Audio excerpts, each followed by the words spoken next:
बा देवा दैना कासुळ पूर्वसत्ता राजसत्ता भराडी भावय काय काय पाहुणाय भूतनाथ त्रवनाथ तू मला सांगितलं गावचं श्री लिंगेश्वर महाराजा. तर हे एक कुडाळचे यशवंत कुबल आपले माजी सैनिक ते रायसर इलेले होते आपले मुलाखतीसाठी. तर ते आपले त्यांची इच्छा झाली की आपण त्यांच्यानी आपले कारण असा सामना करण्याचे ते आपले काही सामना करतात तर ते मान्य करून घेईल. हे लेकरांच्या पाठी पंचाय काय असला तुझ्या सत्कृती दूर करून हे माझे सैनिक असत आणि अशी तुझी त्यांच्या करून घे आज देव कल्याण कर. नमस्कार. यात्रा राष्ट्रप्रेमाची चालूच आहे. आज सकाळी सकाळी बाळाराणे म्हणाले की ते जे फौजी आहेत ना कुबल त्यांची आपण मुलाखत घेऊया आणि ती अशा ठिकाणी घेऊया की लोकांनाही वाटलं पाहिजे की कोकणातला निसर्ग समृद्ध आहे. आज 9 जून 2024 आत्ता दुपारचे 1 वाजलेले आहेत आणि आम्ही यशवंत जनार्दन कुबल या फौजी व्यक्तीला समजून घेण्यासाठी आलेलो आहोत कुडाळ तालुक्यातील माणकुली गावातील लिंगेश्वर मंदिराच्या परिसरामध्ये.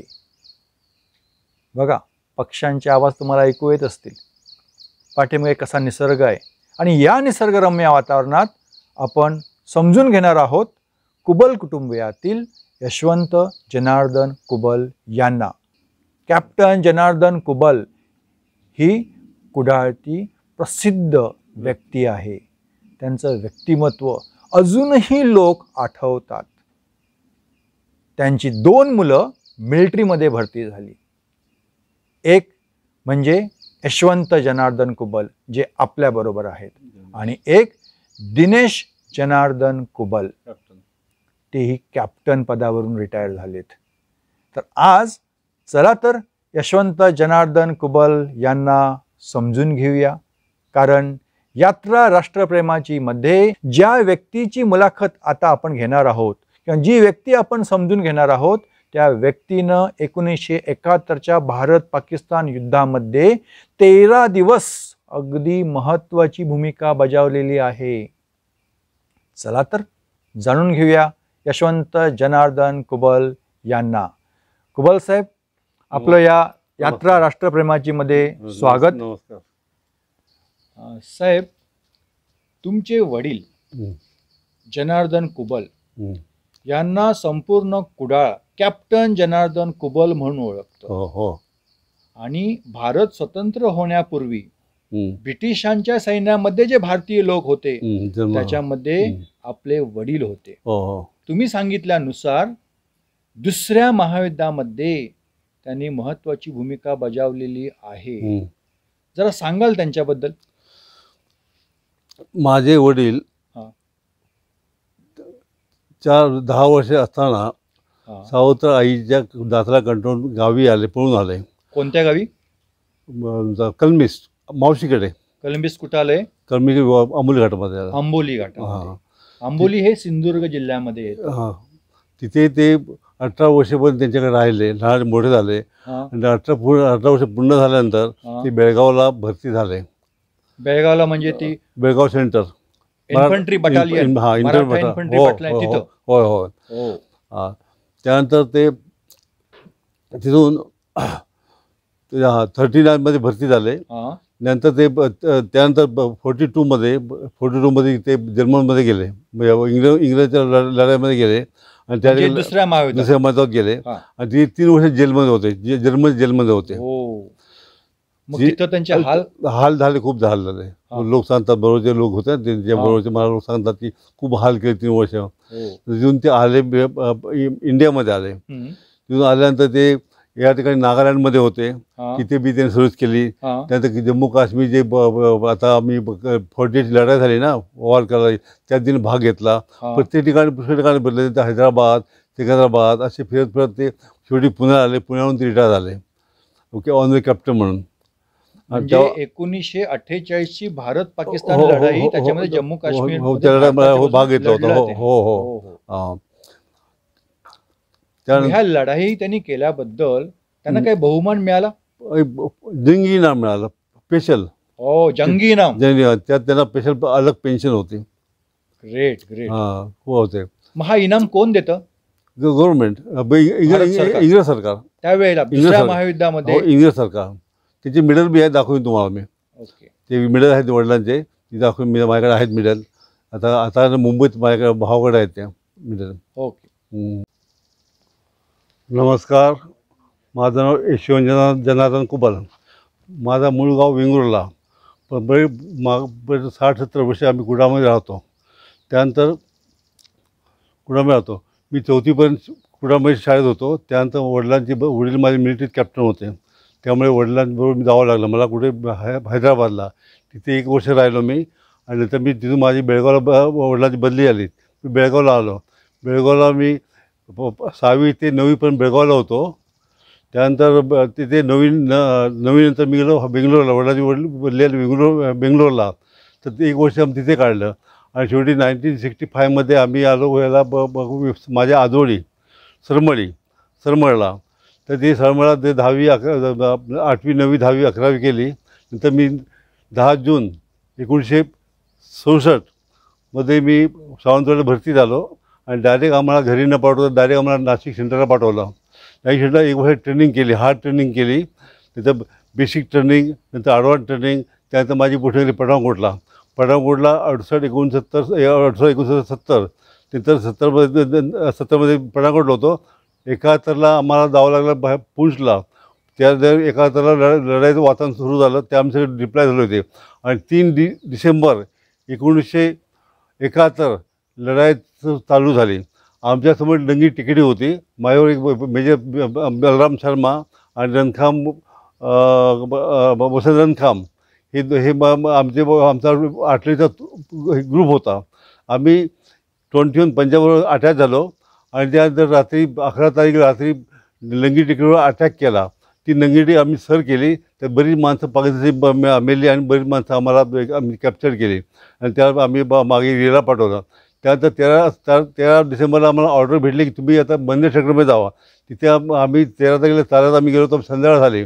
त्यापर्यंत आम्ही सेवन महालमध्ये अटॅच झालो. त्यानंतर पहिल्यांदा सबमिट लढाईची प्लॅनिंग झाली होती, तर आम्ही लेट झालो. तेव्हा आम्हाला काय झालं, रिझर्व ओपी ॲक्ट आणि ओपी अफसर आणि ऑपरेटर. तर आम्ही तिथे त्यांच्या आधारामध्ये रात्री 11 वाजता 14 गिरिने अटॅक केला दरुजा पिकेटवर. समोर दरुजा पिकेट, आम्ही इथे मध्ये खाली खाई होती. तर भयंकर लढाई सुरू झाली, आणि रात्री 11 वाजता ग्रेनेडने अटॅक केला. तो त्यांचा फेल झाला, आणि त्यामुळे काय सकाळी रातभर आम्हाला बॉम्बिंग समजत होतं किती बॉम्ब कुठे येतात, बॉम्ब पडायचे, आणि गोळ्यांचा पाऊस पडला. आणि सकाळी 5 वाजता त्या नंगी टिकडून त्यांची आपले लोक कोंडून आले, कारण ते ट्रेंचमध्ये माइन्स पुढे काढले होते. आणि त्या लोक बचावाडी लाईन्समध्ये ट्रेनमध्ये जंप मारला, ते पाय तुटले यांचे, आणि हालत एवढी बेकार झाली. बघून वाईट वाटलं.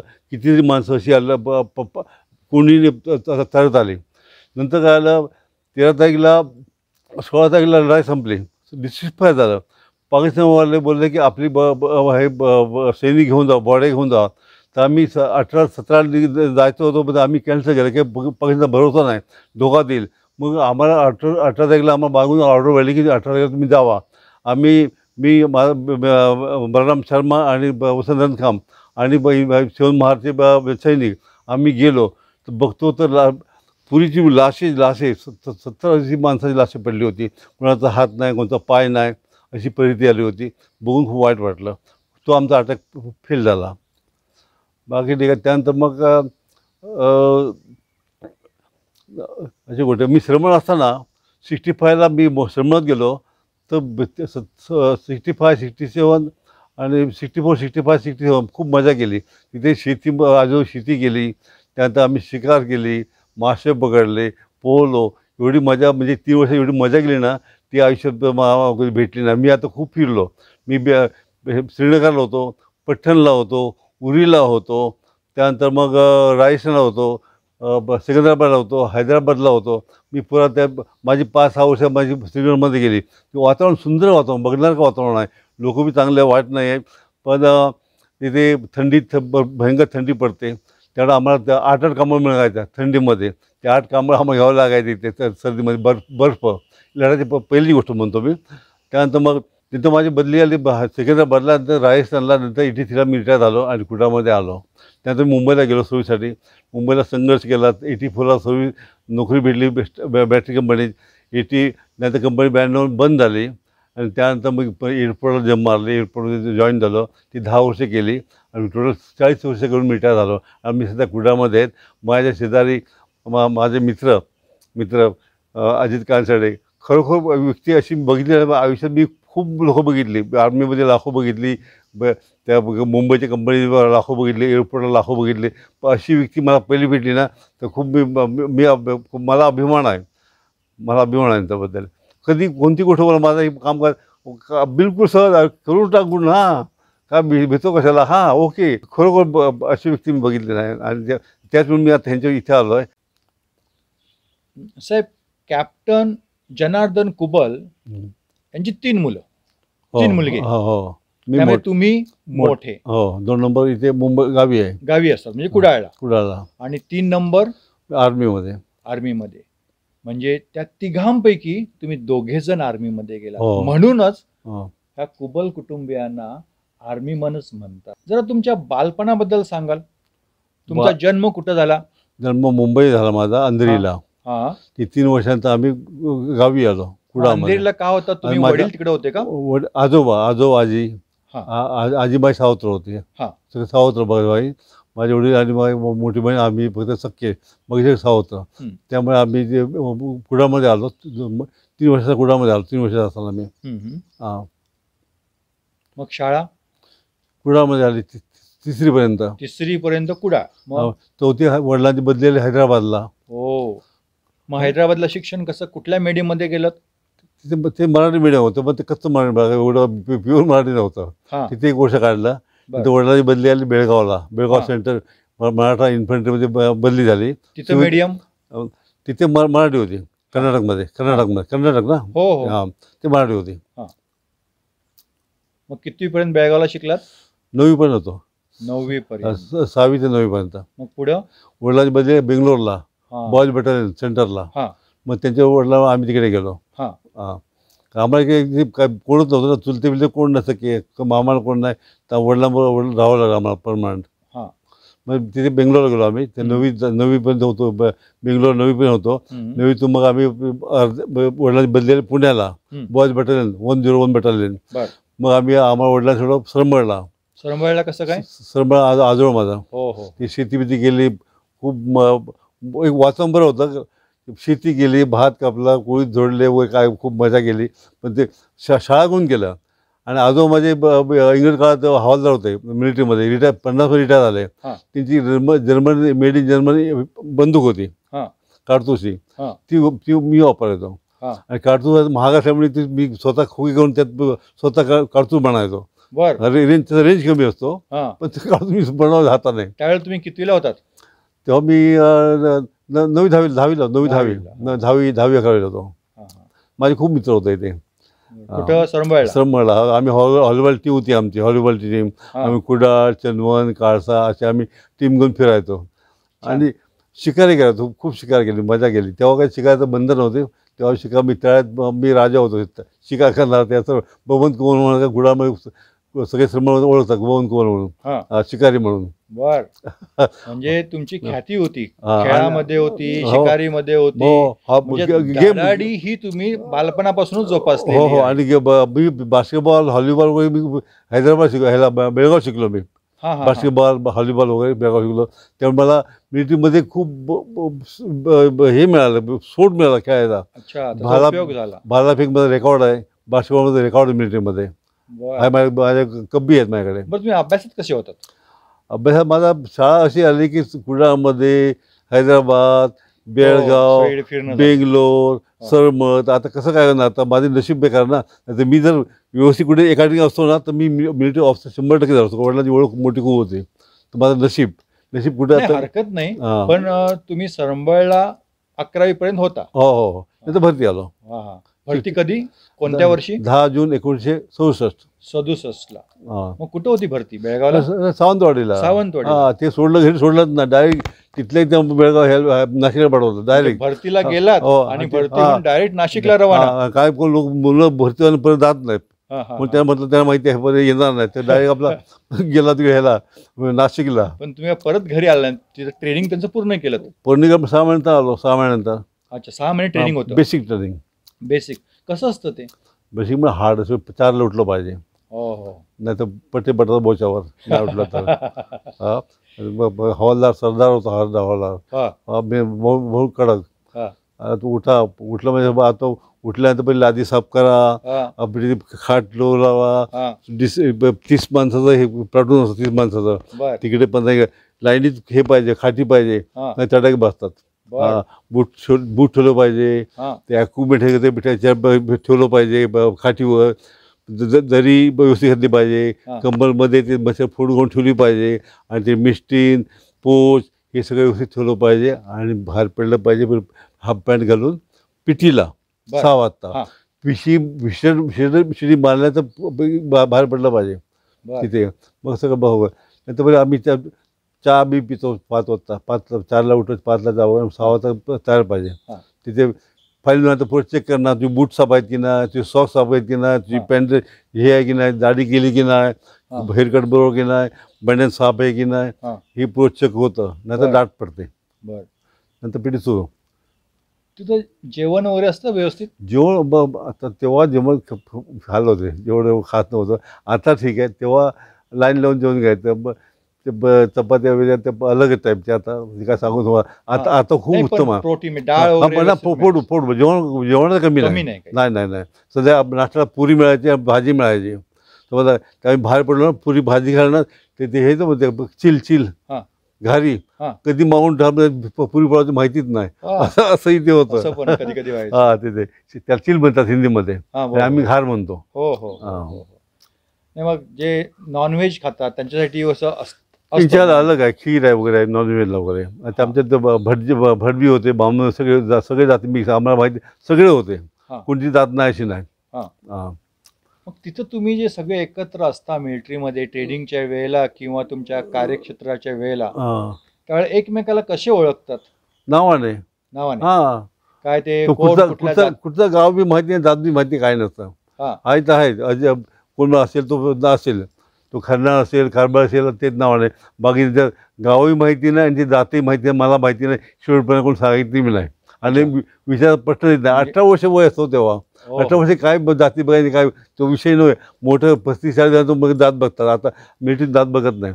कुठचा मोठा बिल्डर असला कोण असला ती जात विचारत नाही. तो जवान आहे. सगळे तुम्ही भारतीय. हो, प्रश्नच नाही किती जात बी काय नाही, ते त्याचा विषय येत नाही. छान. म्हणजे खरं जो काय भारत अपेक्षित आहे तो मिलिटरीमध्ये जगायला मिळतो. प्रश्नच नाही. तिथे कुठच्या भागात आमच्याकडे मद्रासी, केरळवाले, सगळे UP-वाले सगळे मिक्स असतं, प्रश्नच नाही. त्यात आम्ही 4 मराठी होतो, 4 गुजरात पंजाबी होते, त्यानंतर मद्रासी होते, केरळवाले होते. असं म्हणजे 5-5-6 म्हणजे एक प्लाटून तयार झालं. एक असे मराठीच नाही, 4 मराठी असे मिक्स असतात. भाषा कोणती बोलली जाते? भाषा हिंदी. मराठी लोकांना बोलता येत, मग शिकतात हळूहळू शिकतात. हो शिकतात ते. त्यांना आम्ही मजा करतो, बोलता येत नाही म्हणून. पण शिकायची नंतर शिकायचे. लोक चांगले बुद्धिमान लोक ते केरला लोक. ते सरदार बी होते, शीख बी होते, 2-3-4 शीख होते, डोगरा होते, मिक्स पुरं. पण मग तिथे त्या ठिकाणी तुम्ही एक बटालियन किंवा ते इन्फंट्री म्हणून ओळखले जातात ना?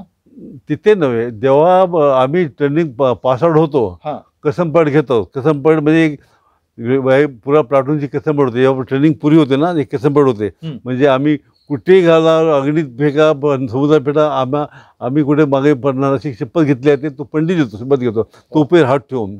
तो शपथ घेणार. नवीन एक गोष्ट ऐकायला मिळाली. हो, खरी गोष्ट. मग आता बेसिक ट्रेनिंग तयार झाल्यानंतर 6 महिन्याचं बेसिक ट्रेनिंग, ॲडव्हान्स 6 महिने ॲडव्हान्स ट्रेनिंग, पुन्हा अजून 6 महिने ज्यासाठी भरती झाला ते काम. ऑपरेटर असेल ऑपरेटर काम करणार, गनर काम करणार, टिकनरचं काम करणार, सर्व्हिस करणार. प्रत्येका टेटप्रमाणे काम होणार तिथे. हां. मग तुम्ही कोणतं हे निवडलं होतं? मी टेक्निकल असिस्टंट म्हणून टेक्निकल ते असिस्टंट. निवडायचं तुमच्याकडे असतं का ते सांगतील नाही ते करावं नाही लागतं? सुरुवातीला ते देतात, ते देतात आम्ही मागत नाही, ते देतात. ओके. मग त्या टेक्निकल असिस्टंटमध्ये काय तुम्हाला काम करावं लागत होतं? तिथे आरटी बोर्ड असतो, आरटी बोर्ड हां. सर्वे बोर्ड त्यात इष्टिंग नारदी म्हणजे लढायचं मैदान दाखवलं असतं. हां. हां तुम्ही बार म्हणजे 42 किलोमीटर की 40 किलोमीटर तो मैदान असतं, त्यात ते पुरी लढायचं हे म्हणजे ग्राउंड असतं एक. तिथे एक पिरियड असतो, त्याला एक रेंज आर्म असते आणि एक बॅरिंग आर्म असते. मग त्याने काय तर आम्ही ते पॉईंट करतो, आम्ही ज्या ठिकाणी पिरियड करतो त्या ठिकाणी गन पोझिशन ती तोफा लागल्या आहेत हां. आणि जे टार्गेट आहे ना हां. ते टार्गेट आमच्या 25 किलोमीटर लांब असतं. मग त्या पॉईंट करायचं त्या ठिकाणी आणि पॉईंट केल्यानंतर ते तिथे हाईट किती जागे त्या म्हणजे आम्हाला हे कुठून मिळतं, ओपी ऑफिसर पाठवतो. अब ह्या ठिकाणी दुश्मन आहे, हां ह्या ठिकाणी तुम्ही तर आम्हाला मदत पाहिजे. इन्फंट्रीचा मेजर सांगतो आमच्या ओपी ऑफिसरला, हे आम्हाला जागाला आम्हाला इथे आम्हाला इरेक्युलर पाहिजे. मग आम्ही त्या काय करतो, रेंज काढतो त्या ठिकाणी किती लांब आहे, अंतर किती आहे, 20 किलोमीटर, नंतर बॅरिंग किती आहे, जी हाईट किती आहे, हवेचं विंड किती आहे, हे सगळं करून मग तो हे करून आम्ही गनवर पास करतो. गनवर एक व्यक्ती असते, तिचं काम असतं ते डायल साईड म्हणतात त्याला, त्या ठिकाणी सगळं लागतात. त्यावेळी रेंज बी त्या डायल साईड लागतो आणि त्यामध्ये फायरिंग होते आणि पॉईंटवर फायरिंग होते. आणि पॉईंटमध्ये ॲक्च्युअल येता 20 किलोमीटर जाणार तो एकदम पॉईंटवर पडत नाहीत. मग काय ब्रॅकेट करतो, 800 ब्रॅकेट, 800 ऊपर खाली लेफ्ट राईट असं ब्रॅकेट करतो. मग 800 झालं, मग 600, 200 आणि शेवटी 100 होतं. शेवटी बॉम्ब सेंटर पडतो. एक बॉम्ब पहिला फायर करतो आणि टार्गेट फिट भेटलं का पुऱ्या घेऊन त्या पॉईंटवर फायर करतात. टेस्टिंग केलं. हां, हे काय इन्फंट्री आमच्यावर अवलंबून आहे. इन्फंट्रीला आम्ही स्प्रेड करतो, त्यामुळे इन्फंट्री जो क्लिअर जागा झाला तर इन्फंट्री आगे जाते आणि टप्प्याटप्प्याने आम्ही जर फायरिंग करणार तर ते टप्प्याटप्प्याने इन्फंट्री पुढे जाते. म्हणजे शाळेमध्ये गणित आणि भूमिती ज्यादा अभ्यास केलेला नाही केला, पण चाललं. मी स्पोर्ट असल्यामुळे चाललं, स्पोर्ट मला माफ होतं ना, तर मला सोडत होती. मग चांगला उत्कृष्ट स्पोर्ट रेजिमेंटचा शॉर्टमॅन आहे, बास्केटबॉल टीम आहे वगैरे, बसून आता सगळेच धड असतात ना, माझ्या एखादा तुकडं असतो. नाही ते ठीक आहे, शाळेत गोष्ट वेगळी, पण नाही ओपीला जास्त काम नसतं. तो जे गणपोषण काम करतो त्याला जास्त काम आहे, त्यांनी डेटा काढला पाहिजे. ओपीला फक्त ओपी ऑफिसर आणि ओपी ॲक म्हणजे ओपी ॲक मी आणि ऑपरेटर असतात. म्हणजे माझं फक्त बॅग सांभाळायचं आणि साहेबाला मदत करायची आणि मॅपवर ते टार्गेट फिक्स करायचं. मॅपवर टार्गेट फिक्स करायला तुम्हाला भूमिती पाहिजे ना. हा गोष्ट खरी आहे. आता तिथे काय म्हणजे सर्वे लोक करतात ना, तिथे सर्वे केला जाईल. आता हे मंदिर आहे ना, इथे पहिलेच केलेलं आहे, टार्गेट फिट केलेलं आहे. फक्त त्याचा नंबर देतात 356 ओके 345 म्हणजे तो नंबर बोलायला युनियम 356 115 ते बॉम्ब पडतात. मग आमचं काम काय नसतं, पहिलं फिट केलं पुरं. टार्गेट आहे ना, ते मंदिर आहे, हे मंदिरमध्ये तिथे डेटा तयार असतो, तो त्यांच्याकडे आहे, तर गंदवर पास करतात आपले. फक्त पुस्तकावर आता लढ्यामध्ये आम्ही पुस्तकावर करतो, बाकी ट्रेनिंगला आम्हाला स्वतः करावं लागतं पुरं काम. ट्रेनिंगला लढ्यामध्ये टाईम फक्त बघायची काय, फक्त एक पुस्तकं आहेत ते एरिया येतात, त्या टार्गेटचा नंबर दिला असतो, ते टार्गेटचा नंबर केला तर त्या ठिकाणी बॉम्ब पडतात. तुम्ही जेव्हा सैन्यात भरती झालात तेव्हा तुमचं वय काय होतं? माझं 19 होतं. 19 वर्षाचे. 22 वर्ष लढाई केली. हां, म्हणजे 1971 ची लढाई, भारत पाकिस्तान लढाई. हो, तेव्हा 22 वय होतं. त्याचा जर अनुभव सांगा. अनुभव काय, आता ते जवानी होती बिंदा त्या लढ्यामध्ये 13 दिवस लढाई घेणं आम्हाला कोणाची आठवण नाही. म्हणजे कुठून 3 डिसेंबर 1971 ते 16 डिसेंबर 1971, 13 दिवस तुम्ही कोणत्या क्षेत्रात लढलात? महेंद्र सेक्टर आमच्यासमोर पाकिस्तान दुरच्या जवळच होतं. 500 किलोमीटर 500 मीटर मध्ये खाई होती, डायरेक्ट फायरिंग होतो. एकदा काय आलं मजा माहिती आहे की आम्ही ऑफिसर आम्ही गेलो, थोडं नाश्ता जेवायला बाहेर गेलो, तिथे 12-1 वाजता. तर जेवण आम्ही काय सुक्या पुऱ्या, जेवण म्हणजे कसं काय नाही, गरम काय नाही, सुक्या पुऱ्या भाजी वगैरे होतो काय. ते खाऊन परत आलो तर आमच्या बंकरमध्ये ओपी पोस्ट तिथे एवढा बॉम्ब होता लांब आणि तो वाकडा होता. तर आम्ही असतो तर आम्ही तिघी उडत असतो, चिन्ह असते आमच्या. वाचलो, नशीब आमचं चांगलं. म्हणजे पुरीनं तुम्हाला वाचवलं, पुरी खायला गेलात म्हणून. म्हणा तुम्ही पुरी म्हणा काय म्हणा, वाचलो खरोखर. आई शपथ खरोखर खूप उपकार देवाचे आमच्यावर. तिघं वाचलो. माझा बॉस होता ना, कोण? मेजर बलराम शर्मा, पंजाबी, एवढा माणूस फायटर, एवढा तगडा, त्याला खूप मानावं लागेल. म्हणजे तो आम्हाला मुला पण सांभाळला. मला यशवंत बाळ विषयात बेटा बेटा बेटाशी बोलत नाही. माझ्याविषयी 15 वर्ष मोठा होता माझ्या ते व्यवसाय. माझ्या खूप बेटा आम्ही तिघा सांभाळला. आमची बंधू गेली घेऊन चालायचे. आमच्या बंधू असता ना तर त्याच्याकडे काही नसायची, स्टेन घालायची, तर आमची बंधू घेऊन जायची. खूप व्यक्ती अशी बघितली नाही त्याकडे. अशी खूप तिथंही टीम वर्क आवश्यक असतं. टीम वर्क आवश्यक आहे. लीडर जर प्रभावी असेल तर सैन्याला पण उमेद येते. प्रश्नच नाही, उमेद येते, प्रश्नच नाही. असे ऑप्शन बी खूप चांगले आहेत काय काय ठिकाणी. आम्हाला सांगून घेतला, त्यामुळे वाटलंच नाही, लढाई वाटलीच नाही. गाव मी नोव्हेंबरमध्ये दिवाळी केली आणि तिकडे 2 डिसेंबर दिवाळी आली, दुसरी मोठी बॉम्बची दिवाळी आली. इथे फटाक्याची ती बॉम्बची. तर ते मोठे फटाके होते. फटाके म्हणण्यापेक्षा ते बॉम्ब म्हणजे आवाज आवाज. हो, कान ठिकाय बसतात. हो. तिथे काही पहिले दिवस भीती वाटली मला पहिल्या वेळा. ते म्हणजे हेल्मेट कुठे पायात घालायचं काय समजत नाही मला. आम्ही धावत गेलो बँकेत 3 वाजता, 3 तारीखला रात्री 8 वाजता बॉम्ब सुरू पाकिस्तानची फायरिंग झाली पाकिस्तानची. तर आम्ही बंकरवरती सामान गेलो. सामान होतं आम्ही मॅप आलं आणि ते हेल्मेट होतं ना ते कुठे घालायचं समजत नाही. गडबड आता लगेच तयारी व्हायचं म्हटल्यानंतर म्हणजे विचार करा, लढाई म्हणजे पहिली लढाई आहे आणि बॉम्बिंग होते सुरू. म्हणजे जीवन मरणाचा प्रश्न होता ना. तर ते मग शेवटी लोक भेटलं, कुठे घातलं मी आणि मग बसलो. आम्ही साहेब खरोखर आम्ही वाचलो ना तर साहेबांना वाचलो, बलराम शर्मा. योगायोग असा ते भेटले लढाईमध्ये आणि त्याची बदली कुठे मला माहितीच नाही. आणि 1997ला म्हणजे तुम्ही रिटायर झाल्यानंतर ते मला एअरपोर्टला भेटले. आणि एअरपोर्टला तुम्ही मुलाखत द्यायला गेला होता. मुलाखत नाही, त्यांनी मला बोलवलं. कंपनीची केस चालू होती, पहिली कंपनी बंद झाली माझी. म्हणजे मिलिटरीतून रिटायर झाल्यानंतर तुम्ही एका कंपनीमध्ये बॅटरी कंपनी, बॅटरी तयार करायची बॅटरी, मोठी कंपनी बॅटरी, चंद्र बॅटरी, ती बंद झाली. 92 बंद झाली आणि कंपनी आउट ऑफ बॉम्बे गेली. मग आम्ही बेकार, कंपनी बंद झाल्यामुळे आम्हाला अजून नोकरी पाहिजे होती. हो, आता आम्हाला कंपनीला भागायला तर त्या 400 माणसं घेऊन गेली, 200 माणसं बाहेर ठेवली. त्याला माणसं नको होती, नॉन प्रोडक्शन करणारे माणसं घेऊन गेले. त्यात मी धंदा गेला, सावंतवाडी खेळणी घेऊन विकायचो पुढं मुंबईला जाऊन. म्हणजे कोकणातल्या सावंतवाडी गावातल्या खेळणी मुंबईला मुंबईला कुठे तुमच्या दहीसर म्हणा, तुझ्या सांजव म्हणा, जो पुरा इकडे उचलायचो प्रत्येक स्टेशनला आणि प्रत्येक विकायचो.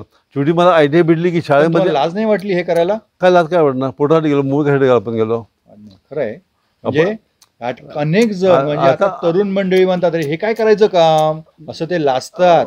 तुमचं एक चांगलं उदाहरण आहे. युवकांनो बघा, आता माझी काय हिंमत असेल तर उद्योजक कसा घडू शकतो आणि जे काय आपल्याकडे साधनं अवेलेबल आहेत त्याच्यापासून आपण कशी कमाई करू शकतो. आता एक उत्तम उदाहरण जनार्दन कुबल. माझे बरेच मिलिटरीवाले आहेत तिथे, बरेच मुंबईत गेले नाही का, राहायची सोय नाही, एकदम प्रवासात सोय नाही, धक्काधुकी जमत नाही. मग ते शेतीला राहिले इथे. आता माझी काही शेती नाही, फक्त एक घर आहे वडिलांचं. म्हणजे करणार काय, पर्याय नाही.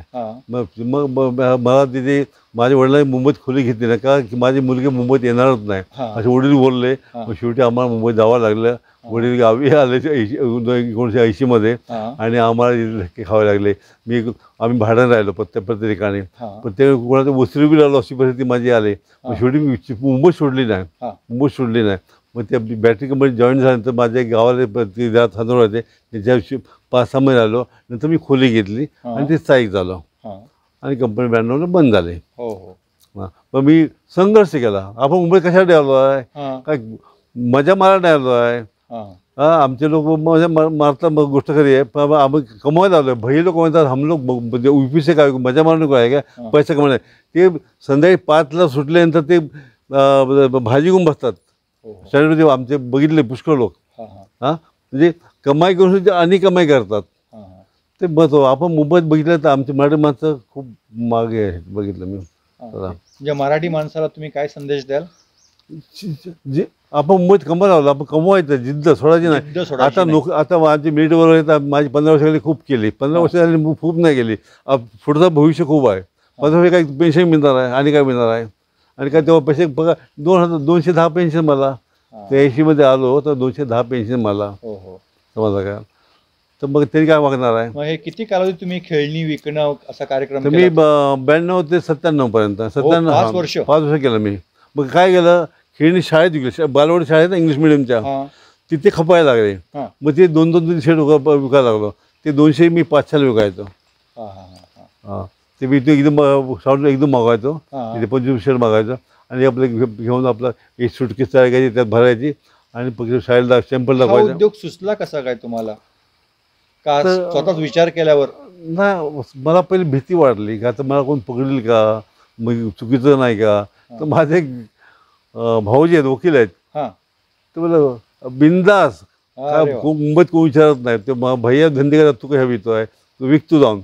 तर मला पहिले भीती वाटली की धंद्यात काय म्हणजे ते विकतो ना त्याचं काय ते रेट फीस करायचं का असं काय, ते मला बिंदास करतो. मतलब बिंदास केलं. मग म्हणजे कोणतरी लढ म्हणावं लागतं, पाठीवरती हात ठेवावा लागतो. तो वकील होते, तो वकील माझे नातेवाईकच होते, माझे भाऊजी नंदकिशोर पालव.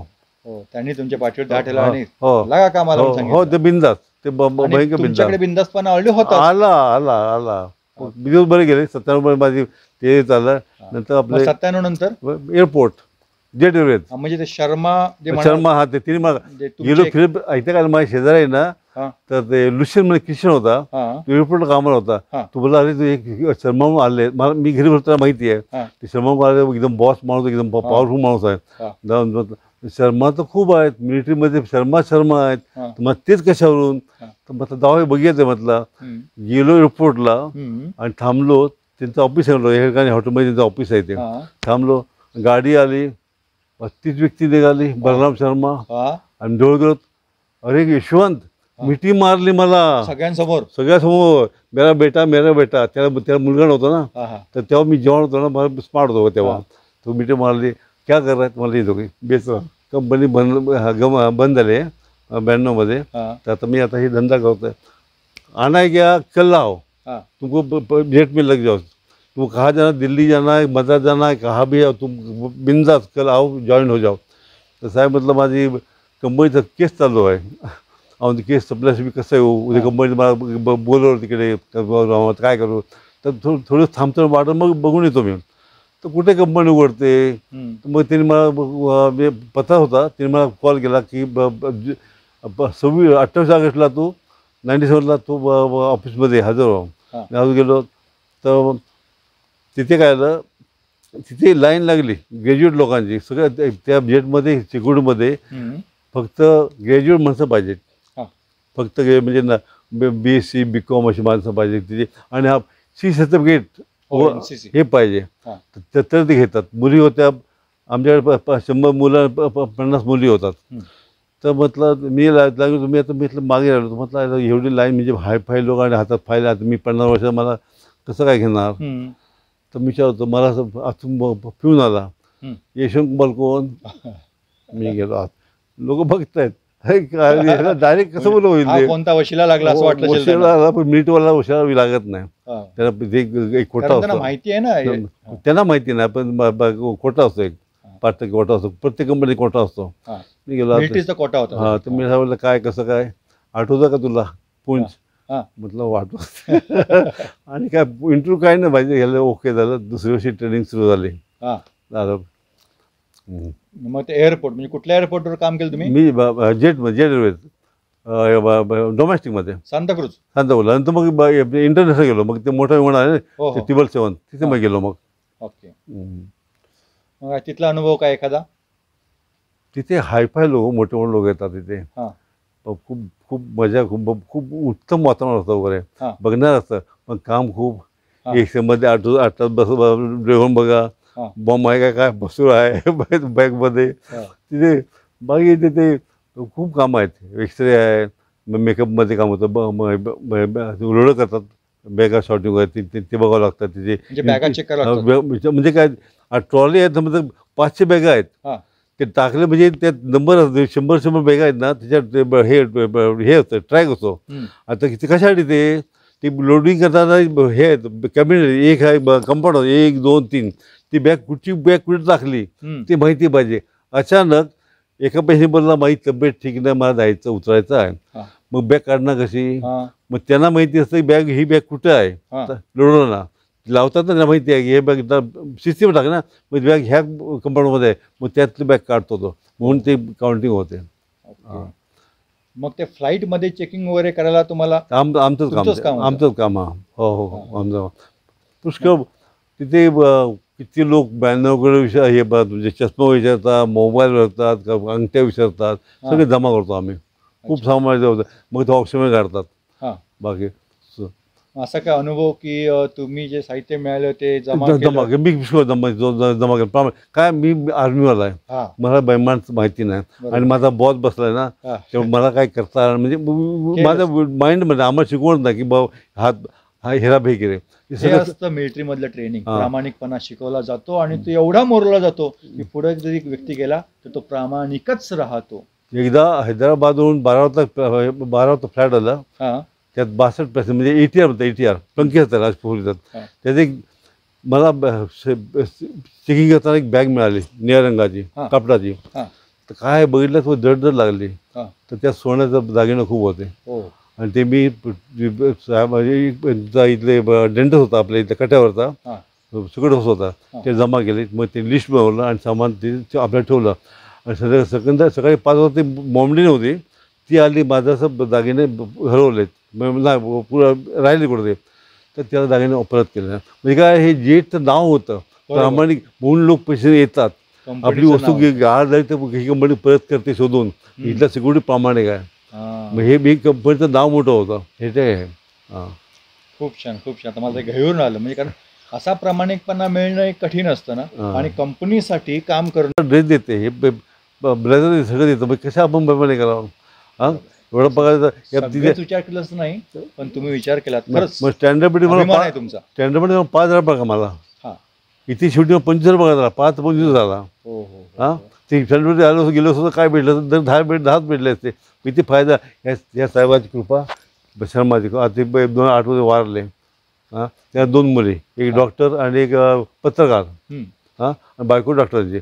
खूप व्यक्ती माझं आयुष्य तिने बनवलं. नाही तर मी 0 होतो. आता की जेटमध्ये गेलो असतो ना, तर काय शिल्लक म्हणजे फ्लॅट जाणार असतं आणि माझं काय जाणार असतं. जेटमध्ये रिटायर कधी झाला तुम्ही? 2007 मध्ये, 2007 जुलै 31 जुलै.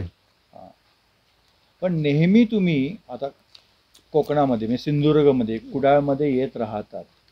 त्या कुडाळ परिसरामध्ये तुम्हाला असं काय वेगळं वाटतं? कुठं तुम्हाला जावंसारखं वाटतं आणि का वाटतं? ज्यावेळी माझं आयुष्य गेलं लहानपण, ते महत्वाचं आहे. ते मला ओढतं येते, म्हणून मी येतो इथे, म्हणून मी इथे येतो.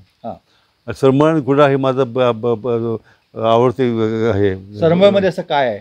सरमळमध्ये खूप निसर्ग खूप आहे, सुंदर तळा आहे, बाजूला इंग्लिश शाळा, इंग्लिश शाळा आहे, त्याचं मंदिर आहे, खाली तळा आहे, खाली नदी आहे, खाली मळे आहेत, एका डोंगर आहे, डोंगराच्या लाईनला पुरी कुडाळ सरमळ ती खाली इंद्ररूपाचं घर असतात डोंगराच्या पायथ्याशी. खूप मजा वाटते वगैरे. आणि बालपणीच्या रम्य आठवणी असणार. खूप आठवण. तिथं गेल्यानंतर तुम्हाला एक वेगळं फील होत. मी जातो ना आता, माझा कोण नाही, मामा मुंबईचं घर बंद आहे, तरी मी कुठं पण गावाला जाता तुम्ही? तरी मी सरमळ जाऊन जातो कोण मित्राकडे वगैरे. तुमची मित्रमंडळी सरमळलाच? हो हो हो. आता साहेब महत्वाचं म्हणजे तुम्ही ते आम्हाला मेडल दिसत आहेत, ह्या जरा मेडल्स बद्दल सांगाल? हे सर काश्मीरचे आहे. काश्मीर माझ्या राजस्थानला बदली, राजस्थानचा आहे, हे काश्मीरचा आहे. हा, काश्मीरचा. जिथं तुम्ही गेला तिथले ते मेडल. हा लढायचा आहे. एका युद्धातलं कुठलं असं आहे का? असं युद्ध काही नाही, पण असं वाटतं मला मी 71 वागलो आहे तो जम्मू काश्मीर. आता ह्याच्यामध्ये म्हटलेलं काय दिसतं? JNK, जम्मू काश्मीर. खूप छान. कारण ह्याचं बघून, तुमचा पेहराव बघून खरंच एक वेगळं प्राऊड फिलिंग होतं. खरी गोष्ट आहे. आणि एक ते हे काय माहिती, मी कोण तो मनाने घट्ट पाहिजे, मी करीन. नाहीतर तुम्ही सांगा अरे विद्यार्थी, अरे हे प्रफुल्ल मिठीत जा, होऊ शकत नाही, राहू शकत नाही. कारण ती कडक शिस्त आहे ना, ती सगळ्यांकडनं आहे. आता मला वडिलांकडून शिक्षण मिळाली, 5 वाजता उठलं पाहिजे. शाळेत असताना 5ला उठतो आम्ही सकाळी. 5ला वडील ओरडायचे, ही आम्हाला सवय. अजून पण मी 5लाच उठतो. आणि 5 वेळा काही दिवस उत्तम जातो. खरोखर लक्षात बघा, ट्राय करा, तुमचा दिवस उत्तम जातो. 8ला झोपा, तुम्हाला दिवस झोपच सांगा तुमच्या, हे 100% मी आणतो, मला अनुभव माझा आहे. 5ला उठातो सकाळी. आज तुमचं वय किती आहे? माझा 77, आता 78 लागेल, या 78 लागेल जुलैमध्ये. तरीही तुमचा आवाज, तुमची चाल मजबूत आहे आणि असंच मी आयुष्य. एअरपोर्टला होतो ना, तर पोरं आहेत ना बॉडी बिल्डर, हा माझे हात मिळू शकत नाही, बोंब मारायची. खरोखर खोटं बोलत नाही, खरी गोष्ट आहे. हात माझा खूप कडक आहे. हा हात ते कशामुळे? मिलिटरीतल्या ट्रेनिंगमुळे पहिल्यापासून माझे कडक शाळेत आहे. आणि हो हो हो. लहानपणा व्यवस्थित खुराक भेटल्यानंतर तब्येत उत्तम बनते. लहानपण तुम्हाला व्यवस्थित जेवण भेटलं ना, तुमची तब्येत शेवटी उत्तम राहते. लहानपण नाही, मग ते हे होतं. आणि लहानपणात तुमची तब्येत मजबूत राहण्यासाठी सरंबळसारखं गाव तुमच्या बरोबर होतं. हो हो तिथलं आहार वगैरे, मच्छी वगैरे भरपूर खाली हो असतात. हो हो. वडिलांच्या आम्हाला काय कमी नाही. वडिलांनी काही कमी वडिलांच्या आम्ही 6 भावंड, कधी जेवणाचं काय कमी नाही. वडिलांना काय कमी नाही केलं. शिक्षण दिलं व्यवस्थित. पण वडिलांनी नोकरी आम्हात लावली मिलिटरीमध्ये. त्यांची ओळख त्यांची कॅप्टन खूप उत्तम झाला. आता भाऊ गेल्याशिवाय वाढला माझा कॅप्टन ॲक्शनमध्ये, दिनेश. हां, ते मुंबईला ह्याला वाशीला होतो, रिलायन्समध्ये कामाला होतो. रिलायन्समध्ये मुकेश अंबानी कुठली ती, मुकेश अंबानी रिलायन्समध्ये कामाला होतो. तो रिटायर झाला. तो ॲक्सिडेंट झाला. आता वडीलही नाहीत, आता भाऊ बी नाही. आम्ही दोघं भाऊ इथं कोडामध्ये, आता मोठा आणि 2 नंबर. नाही, पण खरंच तुमच्याबद्दल अभिमान आहे एक फौजी म्हणून. आणि 1971च्या भारत पाकिस्तान लढाईमध्ये 13 दिवस सहभाग घेतला म्हणून. आणि तुमचं वागणं, तुमचं बोलणं, कारण जेव्हा जेव्हा तुम्ही इथं येता तेव्हा अगदी फ्रीली, म्हणजे समोरच्या माणसाच्या डोक्यात टेन्शन जरी असलं ना, तर ते टेन्शनही तुम्ही घालवता. कारण का, ज्या पद्धतीनं तुम्ही बोलता, जे वागता, हे खरंच वाखाणण्याजोग आहे. म्हणजे ह्या वयामध्ये, आता 77 वर्ष झाले जवळजवळ वय, ह्या वयातही तुमची जी काही उमेद आहे एखाद्या तरुणाला लाजवेल अशीच आहे. पण काय म्हणजे स्पोर्ट्समुळे ऍक्टिव्हिटी ते बघा. मी स्पोर्ट्स म्हणजे आता कधी अचानक झालं, अचानक गाडी आली ना, पटकन समजतं, उडी मारतो. पडताना मी किती वेळा पडलो, पण माझा हात तुटतात, माझा ऑटोमॅटिक बॉडी ॲक्टिव्ह करते. नाहीतर एखाद्या वेळेला पडतो, मार लागतो. मी नाही, मी किती पडलो, मी हात टेकतो. मी किती वेळा पडलो, आता हल्ली पडलो श्रमात, मला पाय लागला, मी ॲक्टिव्ह हात टेकतो पटकन. माझा बॉडी ॲटोमॅटिक काम करते. म्हणून स्पोर्ट जरुरी आहे प्रत्येक माणसाला. स्पोर्टामुळे तब्येत बनते, बॉडी बनते. समजा त्यामुळे मिलिटरीमधला खूप फायदा झाला. मी भारतामध्ये जवळून 2nd नंबर आला माझा 70मध्ये, 70 सालामध्ये. तुमचा बास्केटबॉल खेळ म्हणाला, आणि जावलिंग थ्रो. बाकी माझी side game, volleyball, basketball side game, हे मेन गेम माझे मिलिटरीमध्ये. तुम्ही जे मिलिटरीमध्ये जॉईन होता ना, ती बटालियन किंवा ती माझी, ती गोष्ट होतो. मी 34 मराठा मीडियममध्ये जॉईन झालो.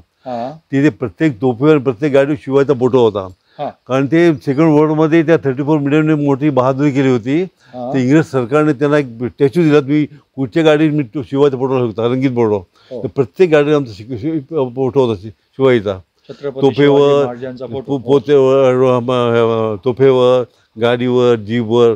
कमांडिंग ऑफिसरची जीप होते, सुंदर दिसायची. एवढा ते लावायचा शिवाचा फोटो ना, तर भरून दिसायची. ब्रिगेडची गाडी तेवढी आमची शिवाची गाडी होती, सुंदर दिसायला. आणि पुढे बी लावायचा विद्याचा टॅच्यूवर शिवायचा, सुंदर. त्यानंतर कुठली बटालियन, इन्फंट्री? माझं एकच, मी तोफखाना एकच माझा, 34 मीडियम मराठा मीडियम रेजिमेंट. म्हणजे सुरुवात एकदा जॉईन झाले की शेवट रिटायर होईपर्यंत? नाही, बदली होते. पण मी स्पोर्ट्समॅन असल्यामुळे सोडलं नाही. खेळायला सोडलं नाही का, उत्तम बास्केटबॉल प्लेयर आहे ना, तुम्हाला सोडला नाही. बाकी लोक बदली खूप झाले लोकांचे, म्हणजे आपसमध्ये.